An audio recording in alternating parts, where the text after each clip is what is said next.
My name is Vernon Leerhoff, and I live in Allison, Iowa, but I was born on a farm 6 miles west of Sherrock, and I went to country school, always walked across the field, and then I went to 4 years high school in Clarksville High School and graduated in 1949. Since I like girls, I took 3 years typing in high school, never ever thinking that that would decide what I was going to do in the service ever. And I was drafted September the 2nd, 1952, and I was eligible for Officers Candidate School, OCS. And when I was down there, they said, "Oh, you can type." And unbeknown to me, they needed typists very bad. And this here is basic training, and I'm right there. This was in Camp Crowder, Missouri, way in the extreme southwest corner of Missouri. And so my whole basic training company, that was the Korean War was going on, my whole basic training company went straight to Korea, except about 4 of us only stayed on the base as base personnel, and I went to the headquarters company of the 101st Airborne Division. I just went to an office job.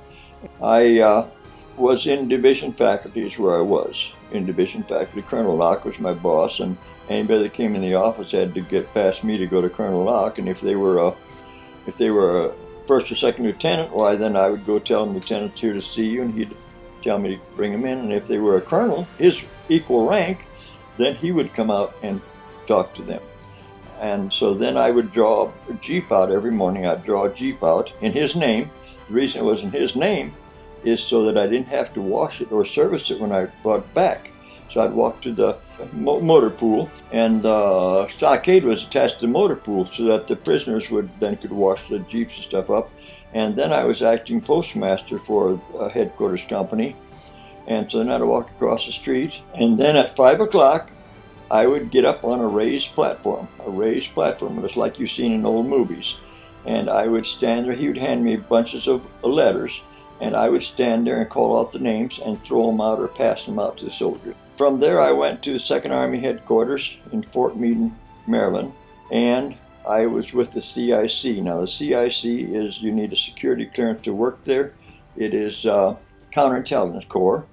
And my address, it's right here in this book, my address was Mr. Leerhoff, Post Office Box 33, Fort Meade, Maryland.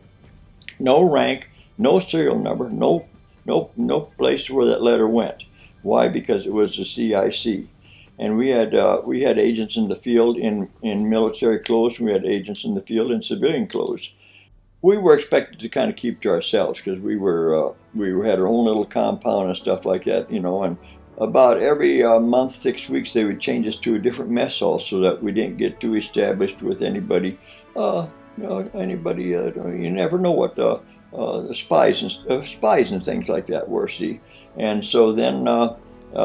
That was different. We always went as a group and went to mess halls. Some mess sergeants were nice to us, and some of them didn't like to see us come in their extra help work, you know. When I was acting postmaster for headquarters company, my helper was in my basic training company. He went to Korea.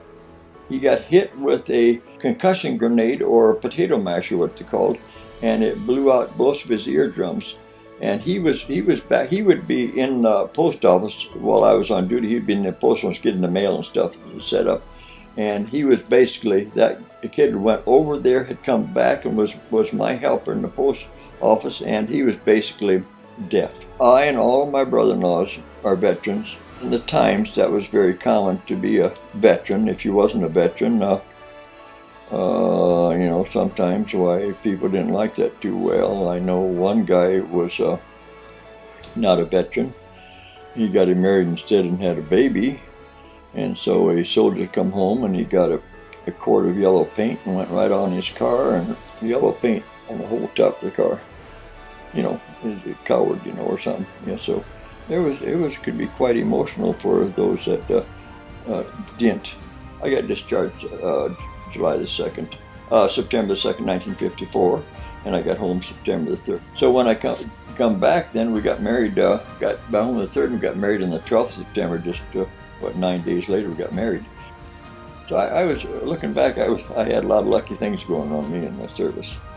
I have no regrets on being, doing my duty, shall we say, as most at that time most everybody did. So no regrets.